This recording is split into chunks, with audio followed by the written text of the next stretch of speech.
Donald Trump നരേന്ദ്രമോദിയെ ഭീഷണിപ്പെടുത്തി എന്നാണ് പ്രതിപക്ഷ നേതാവ് രാഹുൽ ഗാന്ധി പറയുന്നത്. ഓപ്പറേഷൻ സിന്ദൂറിനിടെ അമേരിക്കൻ പ്രസിഡന്റ് ട്രംപിൻ്റെ ഒരൊറ്റ ഫോൺ കോളിനെ തുടർന്നാണ് പ്രധാനമന്ത്രി നരേന്ദ്രമോദിയെ കീഴടങ്ങിയതെന്ന് രാഹുൽ ഗാന്ധി ഭോപ്പാലിൽ കോൺഗ്രസിൻ്റെ സംഗതൻ സൃജൻ അഭിയാൻ ക്യാമ്പയിനിൽ സംസാരിക്കുകയായിരുന്നു അദ്ദേഹം. BJPയെയും RSനെയും എനിക്ക് നന്നായി അറിയാവുന്നതാണ്. അവരുടെ മേൽ അല്പം സമ്മർദ്ദം ആരെങ്കിലും ചെലുത്തുകയോ ചെറിയ തള്ളു കൊടുക്കുകയോ ചെയ്താൽ അവർ ഭയന്നോടും. ട്രംപ് ഇതിൻ്റെ ഒരു സിഗ്നൽ നൽകിയിട്ടുണ്ട്. ഫോണെടുത്ത് മോദിജി നിങ്ങൾ എന്താണ് ചെയ്യുന്നത്, നരേന്ദ്ര കീഴടങ്ങുക എന്ന് പറഞ്ഞു.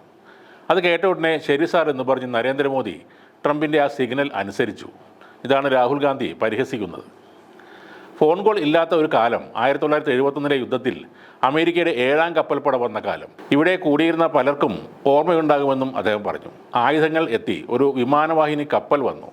എന്നാൽ ഇന്ദിരാഗാന്ധി പറഞ്ഞു ചെയ്യേണ്ടത് ഞാൻ ചെയ്യുമെന്ന്. അതാണ് വ്യത്യാസം, അതാണ് അവരുടെ സ്വഭാവം. ഇവരെല്ലാം ഇങ്ങനെയാണ്. ഗാന്ധിജി, ജവഹർലാൽ നെഹ്റു, സർദാർ വല്ലഭായ് പട്ടേൽ അവർ കീഴടങ്ങിയ ആളുകളല്ല, അവർ വൻശക്തികളെ എതിർത്ത ആളുകളായിരുന്നു.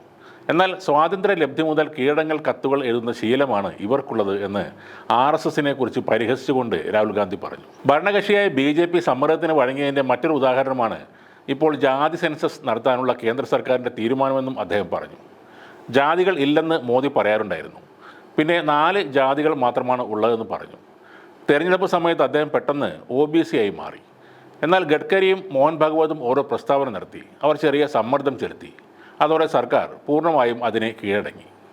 എങ്കിലും ഇവരുടെ കയ്യിലിരിപ്പ് നമുക്കറിയാം. 10 വർഷം കഴിഞ്ഞിട്ടും അവർ വനിതാ സംവരണം നടപ്പാക്കാത്തത് പോലെ തന്നെയാണ് ഇക്കാര്യത്തിലും സംഭവിക്കുക. അവർ ജാതി സെൻസസ് നടത്താൻ ആഗ്രഹിക്കുന്നില്ല. സമ്മർദ്ദത്തിന് വഴങ്ങി സെൻസസ് നടത്തുമെന്ന് പറഞ്ഞെന്നേയുള്ളൂ.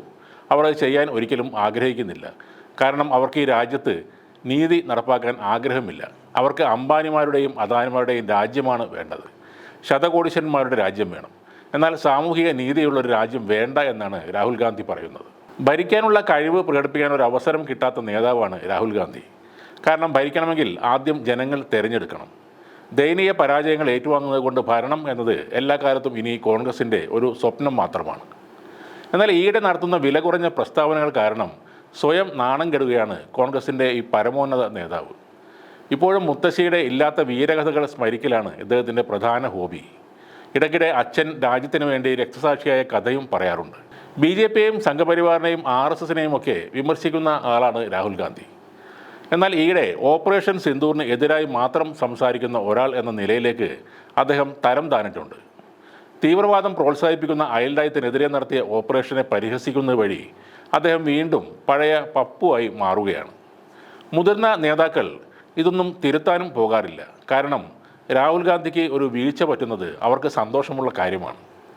പ്രവർത്തനങ്ങൾ ഒന്നുമില്ലാതെ അന്ധമായ സർക്കാർ വിരോധമായി നടക്കുന്ന രാഹുൽ ഗാന്ധി കോൺഗ്രസ് എന്ന പാർട്ടിക്ക് ഉണ്ടാക്കി വെക്കുന്ന ഡാമേജ് ചില്ലറയല്ല. അതിൻ്റെ ആഴം മനസ്സിലാവണമെങ്കിൽ അടുത്തതായി നടക്കാൻ പോകുന്ന ബീഹാർ ഇലക്ഷൻ്റെ റിസൾട്ട് വരണം.